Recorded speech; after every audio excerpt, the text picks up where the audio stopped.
My father burst through my apartment door without knocking, his face flushed with panic and desperation. He slammed a thick stack of legal documents onto my kitchen table papers, scattering across the surface. "Your sister Emma owes $850,000 to some very dangerous people," he declared, his voice shaking with urgency. "They're coming for her tomorrow morning, and you're the only one who can save her life, Kenny. I need the money by tomorrow. You have to help us." I stared at those papers, my world tilting sideways. The weight of those documents felt heavier than their physical presence suggested. As I picked up the first page, memories flooded back like a broken dam, releasing years of stored resentment and pain. Growing up in suburban Denver, Emma had always been the shining star while I remained invisible in the background. She was 3 years younger, blessed with striking features and a charismatic personality that drew people like moths to a flame. Meanwhile, I was the quiet, studious one who earned straight A's, but never received the same praise Emma got for simply existing. After high school, I worked 2 jobs to put myself through Colorado State University's business program. Emma, on the other hand, convinced our parents to fund her gap year in California, where she supposedly discovered her passion for social media and lifestyle content creation. While I studied corporate finance and business strategy late into the night, Emma was posting sunset photos from Malibu beaches and building what she called her personal brand. Following graduation, I started my consulting firm, Turner Solutions, specializing in helping struggling companies reorganize their operations and finances. Those first 2 years were brutal. I worked 16-hour days, lived on ramen noodles and coffee, and reinvested every dollar back into the business. Slowly, word spread about my success rate with troubled corporations. Fortune 500 companies began seeking my expertise for their most challenging turnaround projects. Emma, meanwhile, had transformed herself into what she called a lifestyle influencer and entrepreneur. Her Instagram account showcased designer handbags, expensive restaurant meals, and luxury travel destinations. She promoted various products to her growing follower base, claiming to be building multiple income streams through affiliate marketing and sponsored content. Our parents constantly bragged about Emma's business success and her innovative approach to modern entrepreneurship. The first time my family asked for financial help was 2 years ago. Emma had accumulated $12,000 in credit card debt, buying photography equipment and paying for professional photo shoots.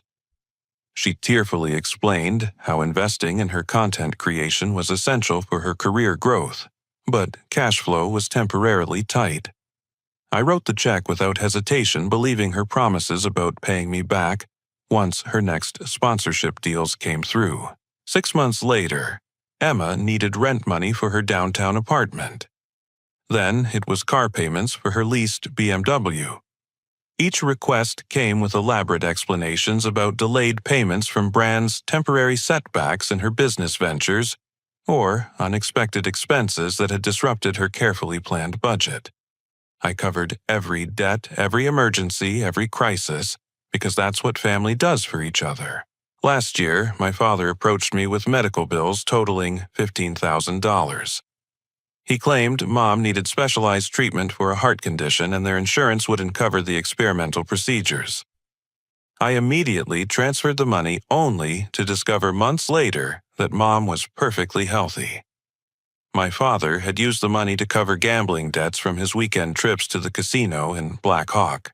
Now, sitting at my kitchen table with $850,000 in debt documents spread before me, I realized the pattern of manipulation had escalated beyond anything I'd previously imagined. My father paced frantically across my small living room, running his hands through his graying hair as he explained Emma's latest crisis. According to his account, Emma had gotten involved with cryptocurrency investments over the past year. She'd been promoting various digital currencies to her followers, claiming insider knowledge about emerging opportunities in the blockchain space. Her social media posts featured screenshots of trading accounts showing massive gains, luxury purchases, funded by her crypto success, and motivational content about financial independence through digital investments. The reality, as my father reluctantly revealed, was far more sinister. Emma had convinced hundreds of her followers to invest their life savings based on her recommendations. She'd promoted herself as a self-made crypto expert who'd turned a small initial investment into millions. People had trusted her, liquidated their retirement accounts borrowed against their homes, and invested their children's college funds based on her promises of guaranteed returns.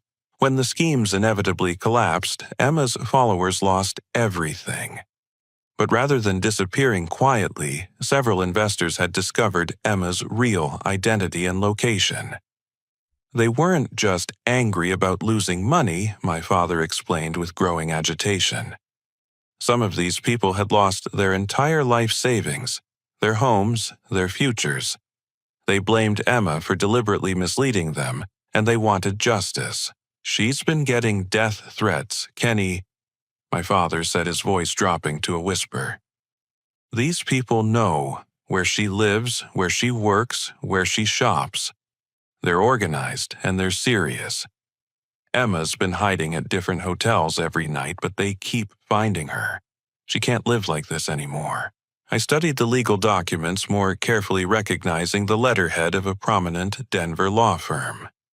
The paperwork outlined multiple lawsuits filed against Emma for securities fraud, false advertising, and consumer protection violations.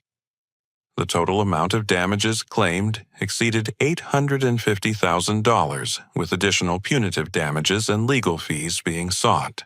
Why didn't she just declare bankruptcy? I asked, though I suspected the answer would reveal even more troubling details. My father's face reddened, and he avoided eye contact. "She can't file for bankruptcy, Kenny. There are complications with her business structure. Her lawyers say the way she set up her companies makes her personally liable for everything. Plus, if she files for bankruptcy, the court will investigate how she spent the money, and that could lead to criminal charges." The pieces were starting to connect in my mind. Emma hadn't just made poor investment recommendations to her followers. She'd likely been operating some kind of deliberate fraud scheme, possibly a Ponzi operation where she used new investors' money to pay earlier participants while skimming profits for herself.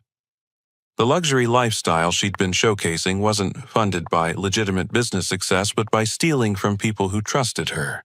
"What exactly do you expect me to do?" I asked, though I already knew the answer. "Pay the debt," my father said without hesitation. $850,000, and this all goes away. The lawsuits get settled, Emma can start fresh, and our family can move on from this nightmare. You're the only one with that kind of money, Kenny. Your business has been incredibly successful. You can afford this." The casual way he discussed such an enormous sum revealed how my family had come to view my financial success. To them, my years of education, sacrifice, and hard work had simply created a resource they could tap whenever needed. They saw my money as their emergency fund available on demand for any crisis they created. "And if I refuse," I asked. My father's expression hardened. "Then Emma goes to prison, and probably worse before that happens. These people she owes money to aren't going to wait for the legal system to play out. They want their money back, and they don't care how they get it. Emma made a mistake, but she's still your sister. Are you really going to let her suffer because you're too selfish to help family?" There it was. The guilt trip, the emotional manipulation, the implication that my financial success somehow obligated me to solve everyone else's problems. I'd heard variations of this speech dozens of times over the years, but never with stakes this high. Looking at my father's desperate expression, I realized he genuinely believed I would simply write a check and make this problem disappear. He had no doubt that family loyalty would override my judgment, that my love for Emma would blind me to the reality of what she'd done. In his mind, this was just another family emergency where Kenny would step in and save the day. I thought about Emma's Instagram posts from the past year, her confident declarations about financial independence and smart investing. I remembered feeling proud of her apparent success, even slightly jealous that she'd found such an easy path to wealth while I'd worked so hard for mine. Now, I understood that her entire public persona had been built on lies and stolen money. "I need to see all the documentation," I said, finally. "Bank statements, investment records, the full scope of what she owes and to whom. If I'm going to help, I need to understand exactly what we're dealing with." My father's relief was palpable. "Of course, absolutely. Emma has everything organized. She's been working with lawyers and accountants to get this sorted out. You're making the right choice, Kenny. Family has to stick together, especially during times like this." As he prepared to leave and gathered the additional documents, I found myself wondering how I'd become the designated family ATM. When had my success created an obligation to fund everyone else's failures? And more importantly, how many times was I going to let them exploit my loyalty before I finally said enough? The next morning arrived with my father's promised return, carrying 2 additional briefcases filled with Emma's financial records. As a business consultant who'd spent years analyzing complex corporate financial structures, I immediately began organizing the documents systematically. What I discovered in those first 30 minutes of review sent ice through my veins. My own signature appeared on dozens of loan applications, credit agreements, and business partnership documents that I'd never seen before. According to these papers, I was listed as a co-guarantor for multiple business loans totaling over $400,000. My Social Security number, driver's license information, and even copies of my tax returns were attached to applications for credit lines that I'd never authorized. "Dad," I said, holding up a loan agreement from First National Bank dated 6 months ago. "This has my signature on it, but I've never been to First National Bank in my life. How do you explain this?" His face immediately flushed, and he began fidgeting with his coffee cup. Well, Emma was desperate. She needed someone with good credit to co-sign for some business investments. She knew you'd want to help if you understood the opportunity, so she forged my signature on legal documents. I interrupted, my voice rising. "Dad, this is identity theft. This is fraud. Do you understand what you're telling me?" The defensive posture he adopted told me everything I needed to know. This wasn't a mistake or a misunderstanding. Emma had systematically stolen my identity to fund her fraudulent investment schemes, and my father had been aware of it from the beginning. Over the next hour, I used my business contacts to verify the extent of the damage. Phone calls to various banks and financial institutions revealed a pattern of identity theft that had been ongoing for over 8 months. Emma had opened business credit lines using my information, taken out equipment loans for her content creation company, and even secured a mortgage on a commercial property that I'd supposedly purchased for investment purposes. My credit score, which had been excellent due to years of responsible financial management, had been destroyed. Late payments over extended credit lines and defaulted loans now appeared on my credit report. According to the credit agencies, I was financially overextended and represented a significant lending risk.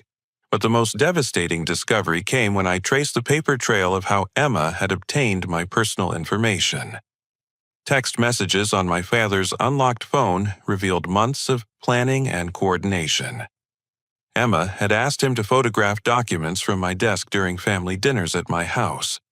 She'd requested copies of my tax returns, which he'd provided from files I'd given him for estate planning purposes. Most disturbing, they'd discussed the best approaches for manipulating me into accepting responsibility for debts I'd never incurred. One text exchange from 3 months ago made my stomach turn. "Emma, the Denver Community Bank loan got approved with Kenny's info. Told them he's traveling, and I'm handling paperwork as his business partner. Dad, good. How much did you get? Emma, $75,000. Plenty to cover the next round of investments and keep the followers happy with some big wins. Dad, what happens when Kenny finds out? Emma, by then, we'll have made enough profit to pay everything back plus extra. He'll be proud of how smart we were. Reading those messages, I realized my family hadn't just betrayed my trust. They'd gambled with my entire financial future based on the assumption that their schemes would somehow work out. They'd never considered the possibility that I might be held legally responsible for debts they'd created in my name. Further investigation revealed that Emma's cryptocurrency fraud operation was even more sophisticated than I'd initially understood. She hadn't just been promoting bad investments to her followers. She'd been operating what law enforcement would later classify as a classic Ponzi scheme, using new investors' money to pay fake returns to earlier participants while siphoning profits for her personal use. The luxury lifestyle she'd been showcasing on social media, the designer clothes, expensive restaurants, high-end apartment and international travel, had all been funded by money stolen from people who trusted her investment advice. She'd created fake trading accounts showing massive gains, doctored screenshots of profitable transactions, and fabricated testimonials from supposedly successful investors. But Emma had made a critical error that would ultimately expose her entire operation. She'd gotten greedy and started promising returns that were mathematically impossible to sustain. When new investor money couldn't keep pace with the promised payouts, the scheme began collapsing. Rather than admitting her fraud and facing the consequences, she'd doubled down by using my identity to secure additional funding to keep the operation running. The commercial property mortgage I'd supposedly signed for turned out to be Emma's attempt to create a legitimate business front for her operations. She'd established a company called Digital Asset Strategies, with me listed as the primary investor and managing partner. This gave her operation an air of legitimacy when promoting investment opportunities to potential victims. My father's role in the scheme extended beyond just providing access to my personal information. Bank records showed he'd been receiving monthly payments from Emma's company, officially listed as consulting fees, but actually his cut of the stolen money. For the past year, he'd been supplementing his retirement income with proceeds from his daughter's fraud operation. The most chilling discovery came when I found recordings on Emma's phone that my father had accidentally left behind. In these audio files, Emma and her business partner, a man named Brad Peterson, discussed their long-term strategy for the operation. They'd identified me as their exit strategy, someone with enough legitimate wealth and business success to cover their debts if the scheme collapsed. In one recording, Emma laughed while explaining her insurance policy. Even if everything falls apart, Kenny will bail us out. He always does. The guy can't say no to family, especially if we make him feel guilty enough. Plus, once his name is on all these documents, he'll have to pay anyway, or his own reputation gets destroyed. Brad's response was even more disturbing. And if he refuses to cooperate, we've got enough evidence of his involvement to make it look like he was part of the operation from the beginning. His signature is on everything now. Who's going to believe he didn't know what was happening? Sitting in my home office, surrounded by evidence of the most elaborate betrayal I could have imagined, I realized my family hadn't just asked me to pay Emma's debt. They'd systematically destroyed my financial reputation, stolen my identity, and created a situation where I would be held legally responsible for crimes I'd never committed. They'd planned to use my love and loyalty against me, confident that I would sacrifice my own future to protect them from the consequences of their actions. The $850,000 they wanted wasn't just payment for Emma's debt. It was ransom for my own financial life held hostage by people I'd trusted completely. They'd bet everything on their ability to manipulate me one more time, never considering that I might discover the full scope of their deception. As afternoon sunlight streamed through my office windows, I began planning my response. This wasn't going to be another family emergency where Kenny quietly wrote a check and pretended nothing had happened.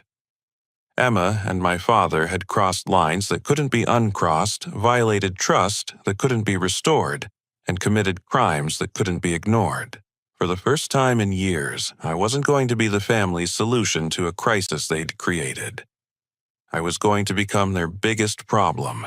The business card in my wallet belonged to Sarah Mitchell, a private investigator I'd hired 2 years ago to conduct due diligence on a potential merger client.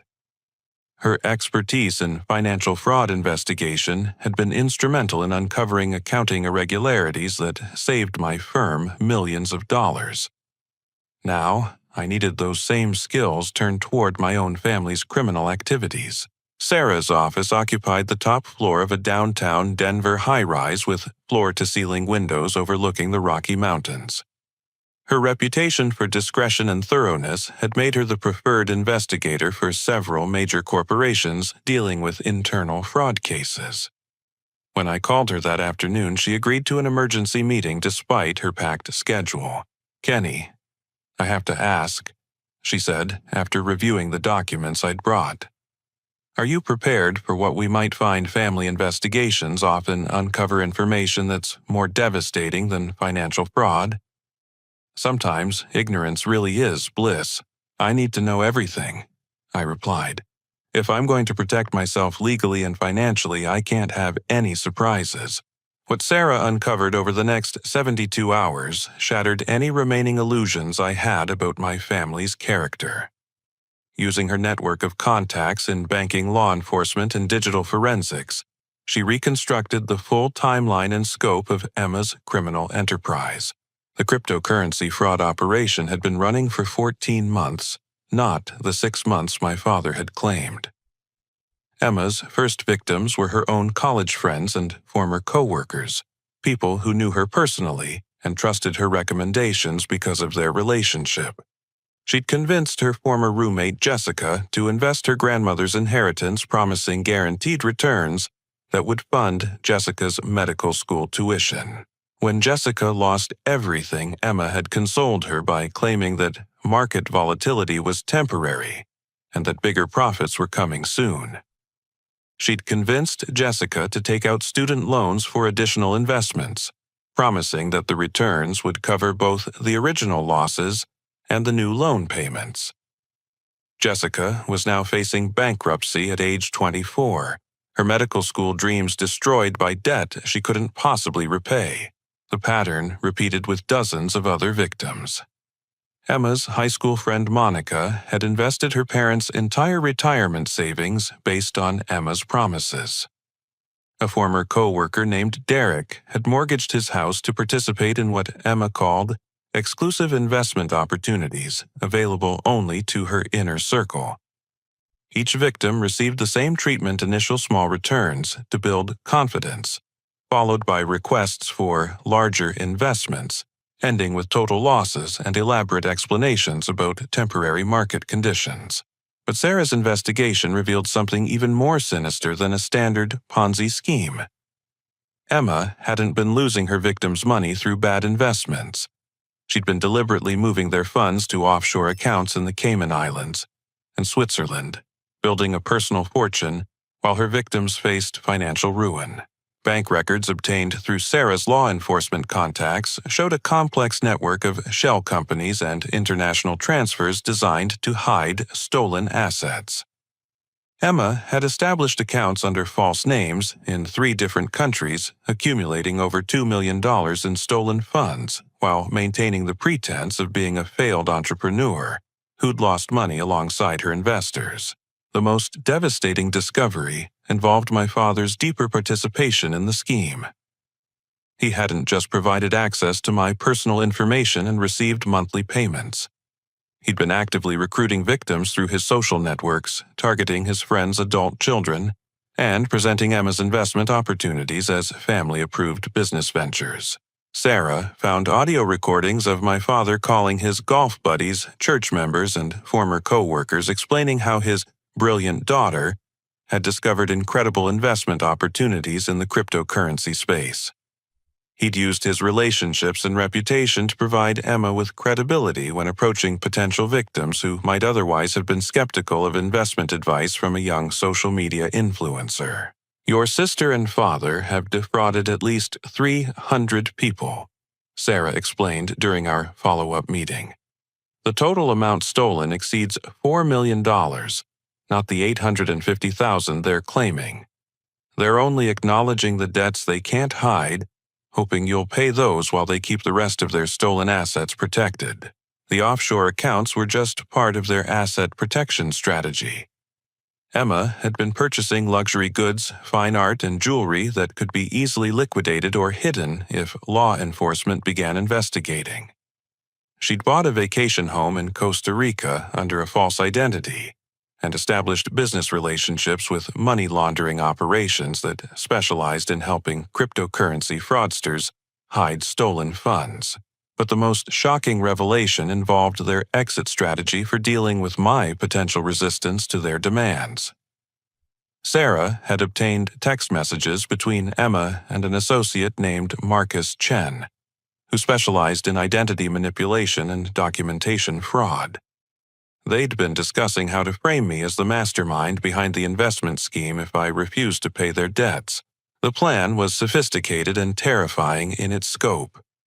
Emma had been building a false narrative that portrayed me as her silent business partner, who'd provided the initial capital and strategic guidance for her cryptocurrency investments. She'd created fake emails for me, discussing investment strategies, forged documents showing my involvement in her company's formation, and even staged photographs of us together at business meetings that had never occurred. If I'd refused to pay their debts, Emma planned to claim that I'd been the real architect of the fraud scheme, using her social media presence as a front for my illegal activities. She'd argue that I'd manipulated her into promoting investments while hiding my identity to avoid regulatory oversight. The forged documents would support her claims, making it appear that I'd been involved from the beginning. Marcus Chen's role was to provide false witnesses who would testify about my supposed involvement in planning meetings and strategy sessions. He'd recruited several people who would swear under oath that they'd seen me directing Emma's activities and receiving profits from the fraud operation. In exchange for their false testimony, these witnesses were being paid from the stolen cryptocurrency funds. "They've essentially created a blackmail operation," Sarah explained. "Either you pay their debts and accept responsibility for crimes you didn't commit, or they destroy your reputation and frame you as a criminal mastermind. They've covered all the angles to ensure you can't refuse their demands." The evidence was overwhelming and meticulously documented. Emma and my father had spent months planning not just the fraud itself, but also the manipulation strategy they'd use to force my compliance when their scheme inevitably collapsed. They'd weaponized my love for family against me, confident that my desire to protect Emma would blind me to their true intentions. But Sarah had uncovered one critical weakness in their plan. In their arrogance and greed, Emma and her associates had left digital fingerprints throughout their operations. Every email, text message, financial transfer, and planning session had been documented in ways that could be traced and verified. Their attempts to frame me would crumble under scrutiny because the evidence clearly showed the timeline of their deception. "You have everything you need to not only protect yourself, but also ensure they face appropriate consequences," Sarah said. "But Kenny, you need to understand that this will destroy your family relationships permanently. There's no coming back from this level of betrayal once you expose it." Looking out at the Denver skyline from Sarah's office, I realized my family relationships had already been destroyed the moment Emma forged my signature on that first loan document. The people who'd raised me, who I'd loved and supported for years, had never actually existed. They'd been replaced by criminals who saw me only as a resource to be exploited and then discarded when convenient. The choice before me wasn't between family loyalty and self-protection. It was between justice and allowing dangerous criminals to continue victimizing innocent people while using my identity as their shield. Emma and my father had made their choice when they decided to build their criminal empire on the foundation of my stolen identity and reputation. Now it was time for me to make mine. The revelation that my family had already told their criminal associates about my guaranteed payment created an immediate physical threat that required sophisticated planning. Sarah's contacts in law enforcement had identified Emma's business partners as members of an organized fraud network that used intimidation and violence to collect debts and silence potential witnesses. These weren't desperate victims seeking justice, but professional criminals who'd been promised $850,000 in exchange for their patience. Detective Robert Hayes of the Denver Police Department's Financial Crimes Unit agreed to meet with me that evening at an unmarked location in suburban Lakewood. His 20-year career investigating white-collar crime had given him extensive experience with cryptocurrency fraud and organized criminal networks that exploited digital currencies for money laundering and international asset transfers. Your sister's operation connects to a larger network we've been investigating for 2 years, Detective Hayes explained. The people she's working with have used violence against uncooperative debtors in the past. Last year, they hospitalized a software engineer in Phoenix who tried to expose their operations. 6 months ago, they burned down a house in Sacramento belonging to someone who threatened to report them to federal authorities. The scope of the threat became clear as Detective Hayes outlined the criminal network's structure. Emma wasn't an independent operator who'd gotten in over her head. She'd been recruited by an established organization that specialized in cryptocurrency fraud, using social media influencers as front operators while providing the technical infrastructure and money laundering capabilities needed for large-scale theft. The smart move is protective custody while we build the federal case, Detective Hayes continued. These people expect payment tomorrow, and when they don't receive it, they'll assume you're planning to expose their operations. That makes you a direct threat to a multi-million-dollar criminal enterprise. Working through the night with Detective Hayes and FBI Special Agent Linda Rodriguez, I developed a comprehensive plan that would protect my safety while gathering evidence needed to prosecute the entire criminal network. The plan required meticulous preparation and split-second timing, but it offered the best chance of ensuring justice for Emma's victims while keeping me alive long enough to testify. The first step involved liquidating assets that Emma and her associates knew about, while secretly protecting my core wealth through channels they couldn't access. I contacted my business partners at Turner Solutions, explaining that a family emergency required me to temporarily step back from operations while maintaining complete confidentiality about the situation. They agreed to manage the firm using our established emergency protocols, allowing business continuity without exposing them to potential threats. My financial advisor, Patricia Goldman, helped me restructure my assets through a complex series of trust arrangements and offshore vehicles designed to protect my legitimate wealth from both criminal seizure and potential civil litigation. The goal was to make it appear that I had limited accessible funds while actually securing my financial future, regardless of how the criminal case developed. If someone comes looking for your money, they'll find enough to believe you're cooperating, not enough to make you a permanent target, Patricia explained as we finalized the transfers. The bulk of your wealth will be protected through structures that can't be traced back to your current identity. Meanwhile, Sarah was coordinating with federal investigators to document every aspect of Emma's criminal operation. Her team had obtained surveillance footage from hotels where Emma had been hiding recorded phone conversations with her criminal associates and traced financial transactions that revealed the full scope of the money laundering network. Each piece of evidence strengthened the federal case while providing additional protection for my eventual testimony. The house preparation required the most careful attention to detail. I needed to create a scene that would communicate my message clearly while providing law enforcement with evidence of my father's reaction to discovering my disappearance. Every room was equipped with hidden cameras and audio recording devices that would capture his response when he realized his manipulation had failed. I removed all valuable items from the house, including family photographs, important documents, and anything with sentimental value. The goal was to create the impression that I'd left permanently, while ensuring that nothing important would be damaged or stolen during the confrontation that was certain to follow. The box I left on the kitchen table required the most strategic thinking. Its contents needed to communicate multiple messages simultaneously that I knew everything about their criminal operations, that I'd already contacted law enforcement, that their threats and manipulation had failed, and that they now faced consequences for their choices rather than benefits from my compliance.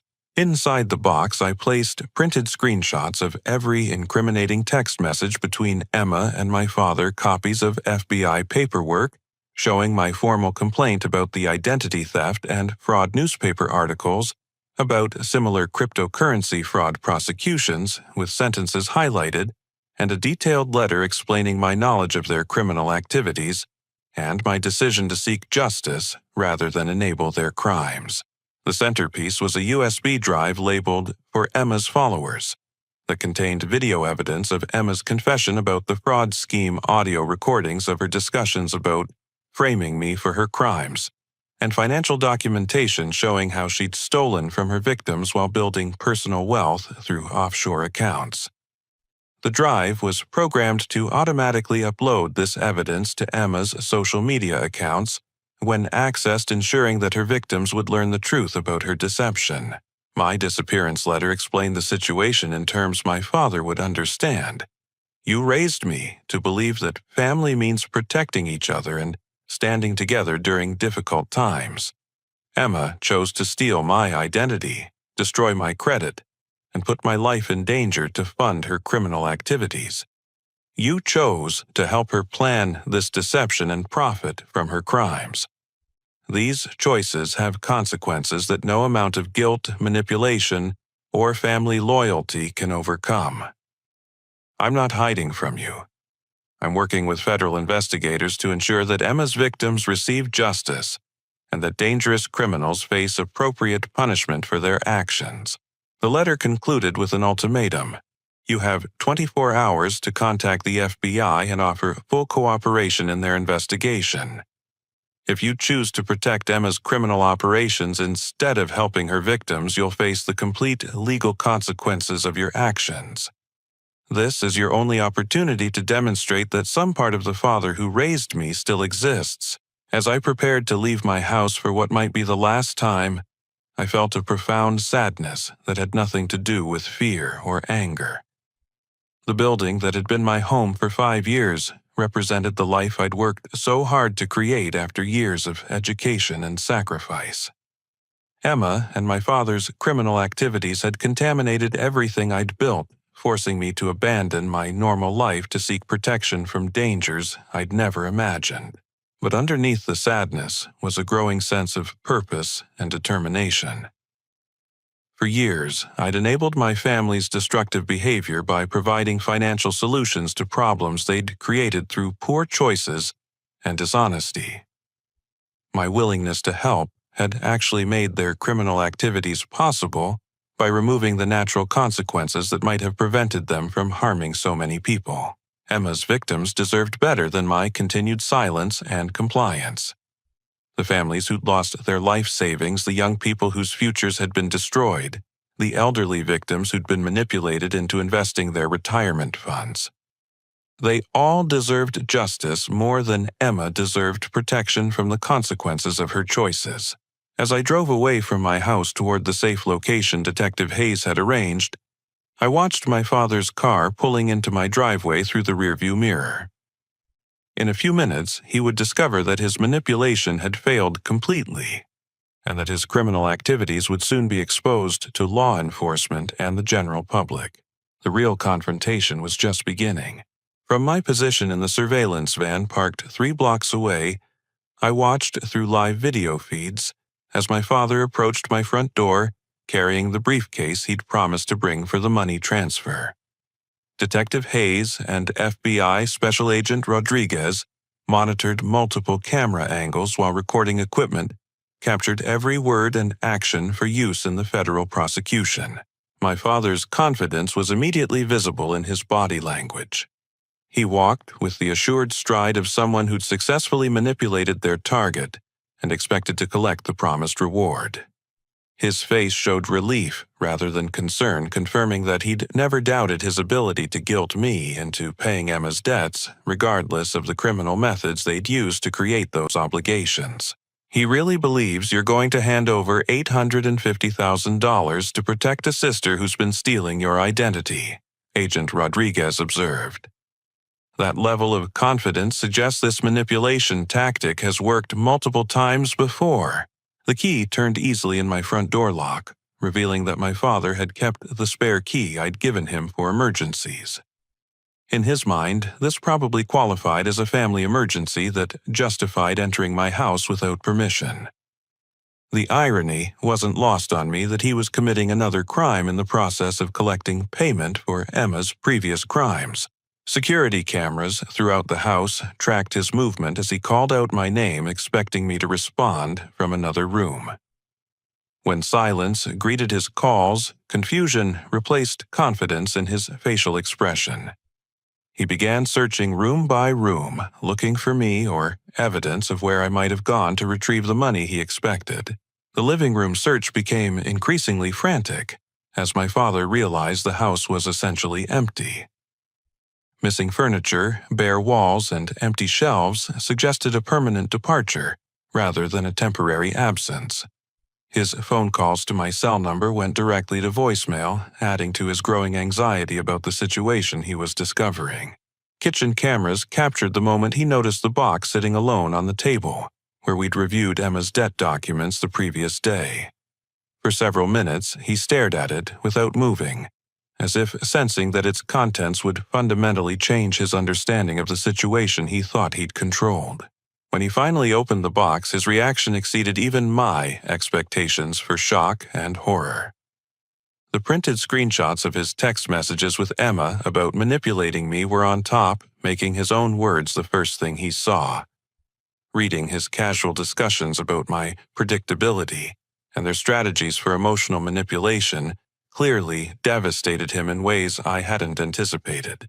He's realizing that we have documented evidence of every aspect of their criminal conspiracy, Detective Hayes explained, as we watched my father's face turn pale. Those text messages are enough to prosecute him for conspiracy fraud and racketeering under federal law. The FBI paperwork had an even stronger effect.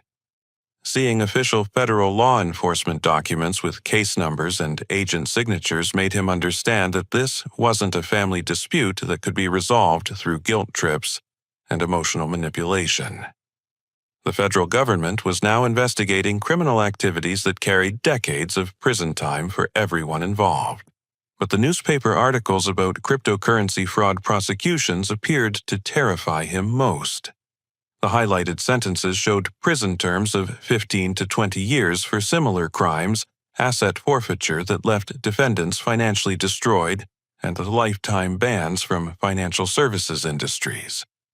He began to comprehend that cooperation wouldn't just result in family embarrassment, but in the complete destruction of his life as he'd known it. My letter triggered the screaming that we could hear even from 3 blocks away. Reading my detailed knowledge of their criminal activities, my decision to work with law enforcement rather than enable their crimes, and my ultimatum for his cooperation caused a complete emotional breakdown that lasted nearly 10 minutes. "That's not anger," Agent Rodriguez noted. "That's panic. He's realizing that instead of manipulating you into solving their problems, they've created a situation where you have the power to destroy both of them." The USB drive represented the final psychological blow. My father understood Emma's social media presence better than most people his age, having helped her build her following by promoting her content to his social networks. He knew that releasing evidence of her fraud to her 100,000 followers would destroy her career, her reputation, and her ability to continue operating cryptocurrency scams in the future. But more importantly, he realized that Emma's followers included many of her victims, who still didn't know they'd been deliberately defrauded rather than caught in legitimate investment losses. The USB drive would reveal Emma's confession about stealing their money, her plans to frame me for her crimes, and her complete lack of remorse for destroying their financial futures. Phone cameras captured my father's call to Emma, though the audio was partially obscured by his continued emotional breakdown. From what we could discern, he was trying to warn her about the evidence I'd gathered, while also demanding to know why she hadn't told him about the full scope of her criminal activities. She's probably realizing for the first time that he doesn't know about the offshore accounts and hidden assets, Detective Hayes observed. She's been lying to him about the scope of her crimes, just like she lied to everyone else. The conversation appeared to become heated, as Emma presumably tried to maintain her deception, while my father demanded answers about charges they were likely to face. Through the surveillance equipment, we could hear fragments of his side of the conversation. Phrases like federal investigation, 20-year sentences, and Kenny knows everything revealed the core of their discussion. When the call ended, my father sat in stunned silence for nearly 15 minutes, staring at the evidence spread across my kitchen table.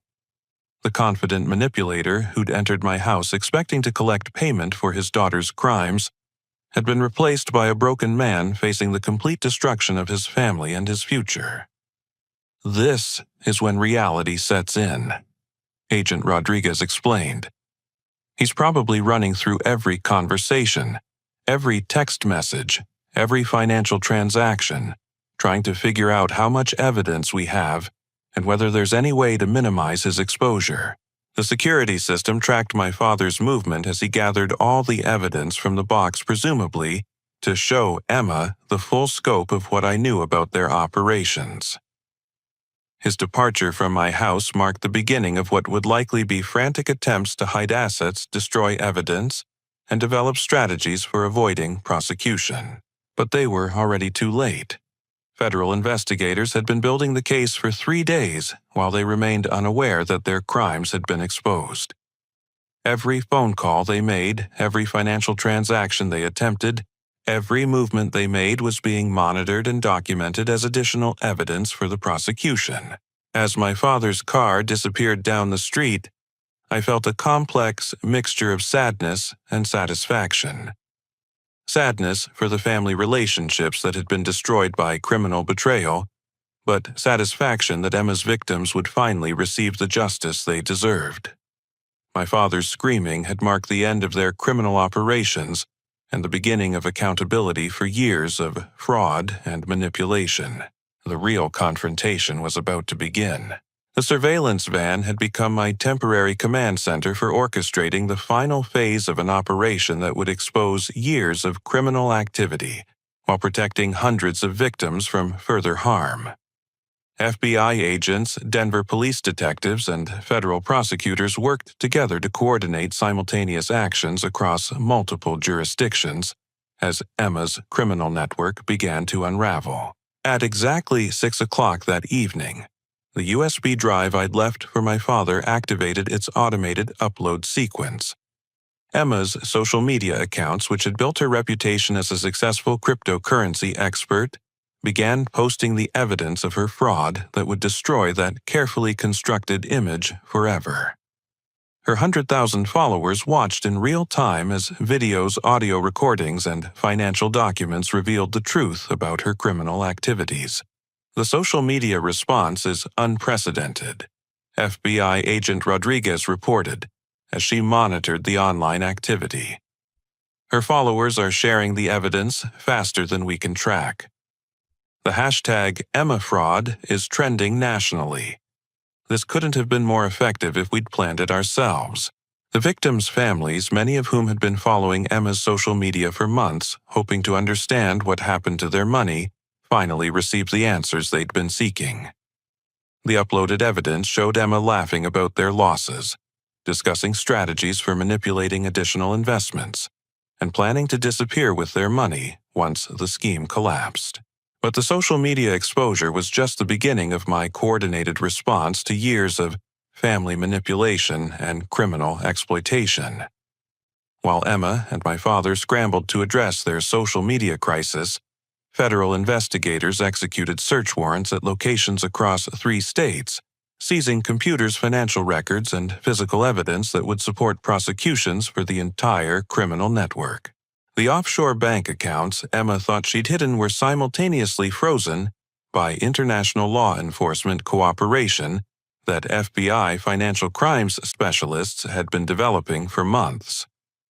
Swiss and Cayman Islands authorities seized over $2 million in stolen cryptocurrency funds, ensuring that Emma's victims would recover most of their losses through federal asset forfeiture proceedings. My phone call to my father came as federal agents were searching Emma's apartment and discovering evidence of additional crimes that extended far beyond cryptocurrency fraud. The conversation would be recorded and transcribed as part of the federal case, but I wanted him to understand the full scope of what was happening and why his manipulation tactics had failed so completely. "Kenny, you have to stop this," my father pleaded when he answered the phone. "Emma made mistakes, but she's still your sister. This investigation will destroy our entire family. There has to be another way to resolve this situation. Dad, Emma didn't make mistakes," I replied, keeping my voice steady and controlled. She operated a criminal enterprise that stole over $4 million from hundreds of people. She destroyed families, ruined retirements, and ended young people's dreams of college and home ownership. She used my stolen identity to fund her crimes and planned to frame me as the mastermind if I refused to pay her debts. The silence on his end of the call told me he was beginning to understand the difference between family loyalty and criminal complicity. For years, he'd enabled Emma's destructive behavior by treating her crimes as family problems that required Kenny's financial solutions. Now, he was discovering that some actions have consequences that family loyalty cannot overcome. "You could have just paid the money and moved on," he said finally. "Your business is successful enough to absorb $850,000. Why did you have to involve the FBI and destroy Emma's life?" His question revealed the fundamental misunderstanding that had led to this confrontation. In my father's mind, my financial success created an obligation to solve family problems regardless of their criminal nature. He genuinely believed that my love for Emma should outweigh my concern for her victims or my own legal jeopardy. "Because this isn't about $850,000, I explained. "It's about $4 million stolen from 300 families who trusted Emma with their life savings. It's about young people who can't afford college because Emma convinced their parents to invest their education funds in fraudulent schemes. It's about elderly victims who lost their retirement money because you recruited them through your church and social networks." The emotional weight of his crimes appeared to hit him for the first time, as I described the human cost of Emma's operations and his role in facilitating them. Detective Hayes, who was monitoring our conversation, noted that my father's breathing became labored, and his responses became increasingly disjointed as he processed the scope of damage his family had caused. "Emma told me the investments were legitimate," he protested weakly. "She said she was helping people build wealth through cryptocurrency opportunities. I didn't know she was stealing from them. Dad, you received monthly payments from Emma's company for over a year. You helped her forge my signature on loan documents. You planned strategies for manipulating me into paying debts I never authorized. The text messages prove you knew this was criminal from the beginning." Agent Rodriguez indicated that federal prosecutors were particularly interested in my father's defense attempts because they revealed his consciousness of guilt and his understanding of the criminal nature of his actions. His protests about not knowing the truth contradicted digital evidence that clearly showed his active participation in planning fraudulent activities. "I can cooperate with the investigation," he offered desperately. "I can testify against Emma's associates and help recover more stolen money. There has to be a way to reduce my sentence and keep our family together," His willingness to betray Emma's criminal partners while still trying to protect her revealed the selective moral reasoning that had enabled years of criminal behavior. He could understand the wrongness of their actions when it benefited him to cooperate, but he couldn't accept responsibility for choices that had caused tremendous harm to innocent people. "Your cooperation is between you and the federal prosecutors," I replied. "But Dad, you need to understand that our family relationships ended the moment you decided to help Emma steal my identity and plan criminal activities. The people who raised me, who I loved and supported for years, wouldn't have done these things to me or to Emma's victims." The conversation continued for another 20 minutes as my father cycled through various emotional manipulation tactics that had been successful in previous family conflicts. He tried guilt about destroying family relationships, fear about what would happen to Emma in federal prison, and anger about my selfishness in choosing strangers over family loyalty. But those tactics had lost their power when I discovered the true extent of their criminal planning and manipulation. Understanding that they'd viewed me as nothing more than a financial resource to be exploited had freed me from the emotional bonds that had made their manipulation possible for so many years. The call ended when federal agents arrived at my father's location to execute their search warrant. His final words were a promise to make me regret my decision to involve law enforcement, followed by attempts to hide evidence that agents could see him destroying in real time through surveillance equipment. As evening settled over Denver, I realized that the confrontation I'd been planning for days was essentially complete. Emma's criminal network was being dismantled by federal investigators. Her victims were learning the truth about her fraud through social media exposure, and stolen assets were being recovered for distribution to the people she'd harmed. But more importantly, I'd finally broken free from years of emotional manipulation and criminal exploitation that had disguised itself as family loyalty. For the first time since beginning my business career, my success belonged entirely to me, rather than serving as an emergency fund for family members who viewed my achievements as their personal resources. The real victory wasn't exposing my family's crimes or protecting myself from their consequences.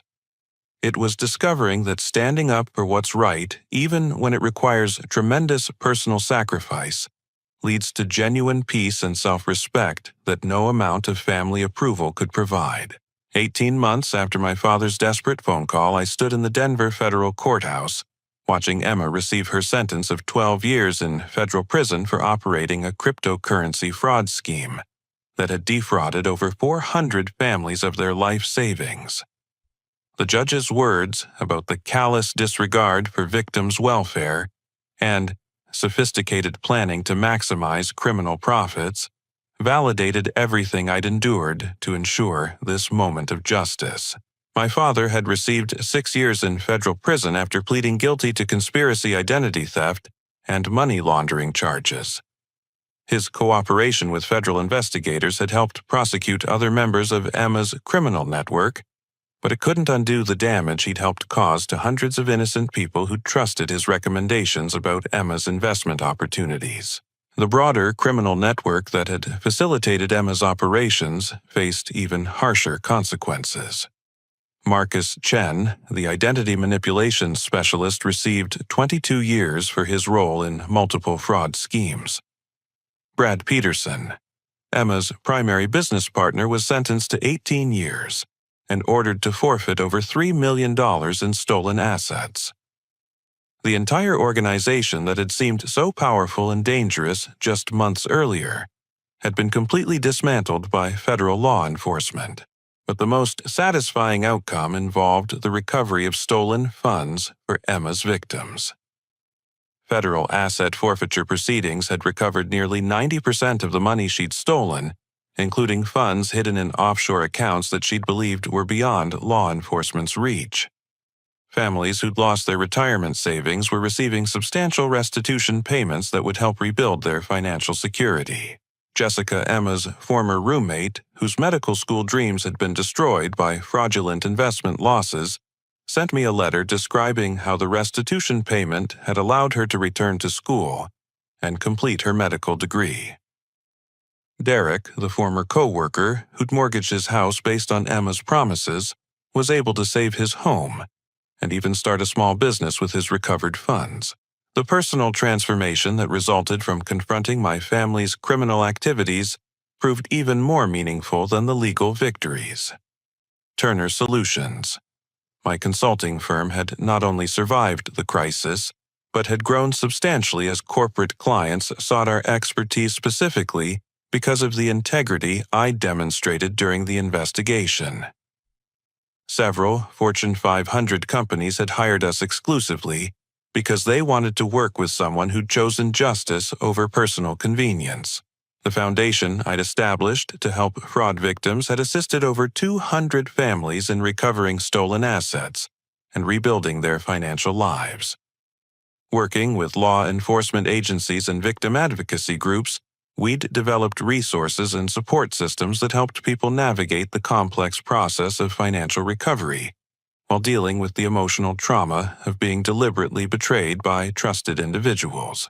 My own healing process had required extensive therapy to address years of emotional manipulation and family dysfunction that I'd never fully recognized until Emma's criminal activities forced me to examine our relationship patterns. Dr. Elizabeth Warren, a specialist in family trauma and emotional abuse, helped me understand how my success had made me a target for exploitation by people who saw my achievements as resources for their personal use. Your willingness to sacrifice yourself for family peace enabled their criminal behavior, Dr. Warren explained during one of our sessions. By removing natural consequences for their poor choices, you actually made it easier for them to harm other people. Learning to set healthy boundaries isn't selfish. It's protecting both yourself and society from dangerous individuals who view other people as tools for their personal benefit. The therapy process revealed that my lifelong role as a family problem solver had prevented Emma and my father from developing normal moral reasoning and personal accountability. My willingness to pay for their mistakes had taught them that consequences could always be avoided through emotional manipulation and guilt trips, which ultimately led to the criminal mindset that made their fraud scheme possible.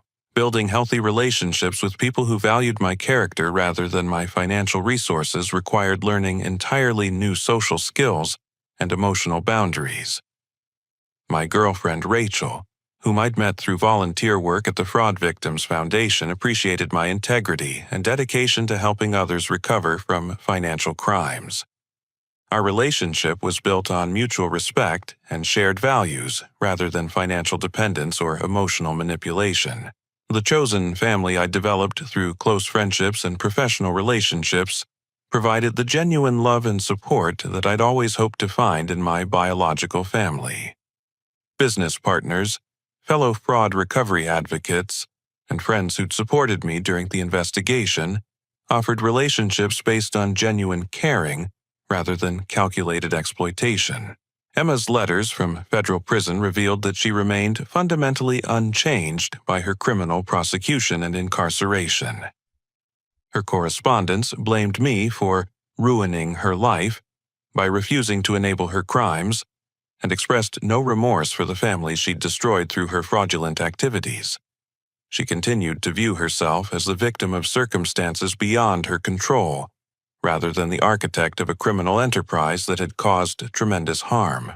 My father's prison letters showed more awareness of the damage his choices had caused, but they also revealed his continued hope that family relationships could be restored once his sentence was completed. While I'd agreed to limited correspondence, I'd made clear that any future relationship would require demonstrated change in behavior, rather than just expressions of regret. The deeper life lesson that emerged from this experience involved understanding the difference between genuine love and manipulative exploitation disguised as family loyalty. True family relationships are built on mutual respect, honest communication, and shared values, rather than financial obligation and emotional manipulation. People who truly care about you don't destroy your reputation, steal your identity, or put your life in danger to solve problems they've created through criminal activities. Standing up for justice, even when it requires confronting people you love, ultimately leads to genuine peace and self-respect that no amount of family approval can provide. The temporary pain of setting healthy boundaries creates space for authentic relationships with people who appreciate your character, rather than viewing you as a resource to be exploited. The most profound realization involved understanding that protecting myself from criminal exploitation wasn't selfish, but necessary for preventing additional harm to innocent victims. By refusing to enable Emma's crimes, I'd helped save other families from financial destruction, while ensuring that dangerous criminals faced appropriate consequences for their actions. My success in business had never been intended to serve as an insurance policy for family members who chose criminal activities over honest work. Learning to protect my achievements from exploitation allowed me to use my resources for genuinely helpful purposes, supporting fraud victims, building ethical business relationships, and creating positive change in my community. The Foundation's work had expanded beyond individual victim assistance to include educational programs that help people recognize and avoid cryptocurrency fraud schemes. Working with law enforcement agencies, we developed resources that had prevented millions of dollars in additional losses by teaching potential victims to identify sophisticated manipulation tactics used by financial criminals. As I reflected on the journey from family exploitation to personal freedom and social justice, I realized that the most important lesson involved learning to distinguish between genuine love and manipulative control. People who truly care about your welfare don't ask you to sacrifice your integrity, destroy your reputation, or enable criminal activities that harm innocent families. The path forward involved using my experience to help other people recognize and escape similar manipulation while building relationships based on authentic caring rather than calculated exploitation. The peace and satisfaction that came from choosing justice over convenience had taught me that doing the right thing, even when it's difficult, creates lasting happiness that no amount of family approval could ever provide. Have you ever found yourself in a situation where family loyalty conflicted with doing what's right? How did you navigate the choice between protecting someone you love and standing up for your principles? Your experiences could help other people facing similar dilemmas, so please share your thoughts in the comments below. Thank you for listening to my story and supporting the journey toward justice and healing. If this resonated with you, please like this video, subscribe for more stories about overcoming betrayal and finding strength, and share this with someone who might benefit from understanding that choosing integrity over convenience always leads to genuine peace. I wish you all the courage to stand up for what's right, even when it's difficult, and the wisdom to recognize the difference between authentic love and manipulative exploitation.